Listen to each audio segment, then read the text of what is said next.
Welcome back to One Awesome Autistic, or if you're new here, welcome. This is my random weekly vlog and I'm doing something a little bit different this week.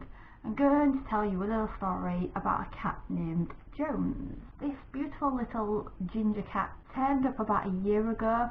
He seemed like he was a lost cat. He was a bit scraggly, he was a bit skinny. My neighbour refrained from feeding him for a while, but he just kept coming around, so we thought he was lost. And it was actually my neighbour started feeding him, and so we just started coming around every day. Anyway, fast forward to this year, and my next door neighbour has actually moved, so I kind of have inherited Jones. But this is where the story gets ever so slightly more complicated, but kind of in a good way. Before the next door neighbour moved, we wanted to really get into gear and see if he was actually lost or not. Neither of us had just not had the time to try and get Jones into a cat carrier and to take him to the vet. But this time we were determined to do it. And he went in the cat carrier very, very well, mainly because he likes his snacks, so I just chucked some snacks in and he just walked straight into it. And the next door neighbour took him across to the vet. Jones isn't lost. Jones is just a cheeky, slightly greedy kitty cat. He lives very close by and has a different name, but we've carried on calling him Jones. And the reason why my next door neighbour called him Jones is it's a slightly geeky name. There is a cat in the Aliens film that is called Jones, who I believe is also a ginger cat. I've not seen the film for a while, but that is my belief, and he is a wonderfully ginger cat. That day that he was taken to the vet, he was actually taken back to his owner. 20 minutes later he was back. So I have inherited Jones now. Every day, pretty much, there is the odd days he doesn't turn up, but just about every day he comes round for his dinner.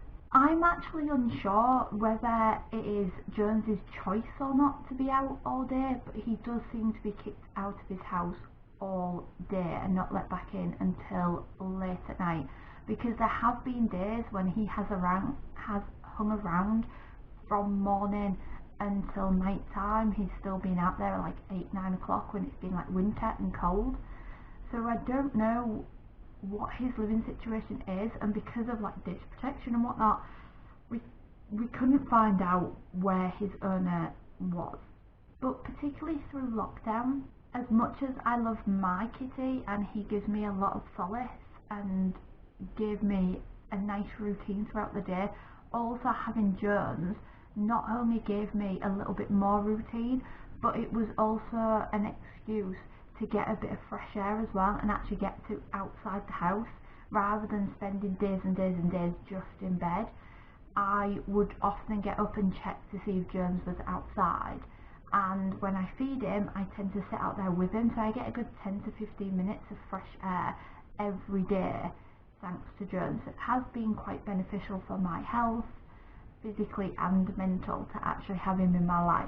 Because I'm wanting to move from here, I am going to be very sad to leave Jones behind. My next door neighbour, when he moved, was actually in tears of having to leave Jones behind, and he hasn't actually moved far. He's practically around the corner now, and Jones is quite fickle as well. When he has bumped into Jones and called him over, Jones doesn't come running up to him like he used to. He has popped by to visit a couple of times when Jones has been there, and he has then gone up to him for a fuss. So my old next door neighbour does miss Jones, and Jones obviously doesn't venture that far away to actually know where the new house is to visit him either. I don't mind feeding Jones every day. It doesn't cost me a whole lot every month. It's like £5 a month. I can stretch to that for him, just for some tins of wet food, and I get him a bag of dry food a month. So if he comes for more than one meal, he gets his wet food first, then he gets his dry food afterwards. And he has become cheeky enough that at the moment I keep having to shoo him away from Manila's food, because he keeps coming into the kitchen and trying to steal Nilla's food all the time, and I keep having to divert him back to his own food. Which, fair enough, he is getting the cheaper stuff. Nilla does get the really good stuff, so I don't blame him for wanting to grab the higher end food. But that is basically Jones and how he kind of came into my life. If you've got any questions about anything to do with Jones or my cat or anything to do with cats, pop it in the comments below. That is just a nice quick one from me this week, and I shall see you in the next video. Bye for now. Right, I've seen that Jones is outside, so we're going to try and sneak up on him just inside that greenhouse there. Hello, baby. Hello, baby. Yeah. Good. So this is Jonesy, and Jonesy likes to come for his dinner every day, don't you, baby?